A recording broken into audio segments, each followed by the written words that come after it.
আসসালামু আলাইকুম এভরিওয়ান। আজকে আমি রান্না করব চিংড়ি মাছের দো পেঁয়াজা। প্রথমে পেঁয়াজটা একটু ভেজে নিচ্ছি বাদামি করে, তারপরে দিয়ে দিব লবণ। লবণটা একটু আগে দেওয়া উচিত ছিল, লবণটা দিলে পেঁয়াজটা একটু নরম হয় তাড়াতাড়ি। ভেজে নিচ্ছি 2-3 মিনিট পেঁয়াজটা, কারণ চিংড়ি মাছের একটু বেশি সময় লাগে না। এরপর দিয়ে দিচ্ছি একটু রসুন বাটা, 1 চামচ থেকে একটু বেশি। একটু পানি দিয়ে দিলাম, পানি দিয়ে একটু কষিয়ে নিচ্ছি, ভালো করে কষাইতে হবে। এরপরে হলুদের গুঁড়ো 1 চামচ, মরিচের গুঁড়ো 1 চামচ দিয়ে এখন একটু ভালো মতো কষিয়ে নিব।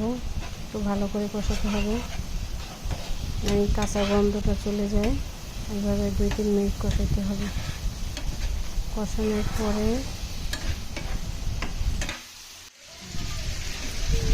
চিংড়ি মাছটা একটু ভেজে নিলাম বাদামি করে।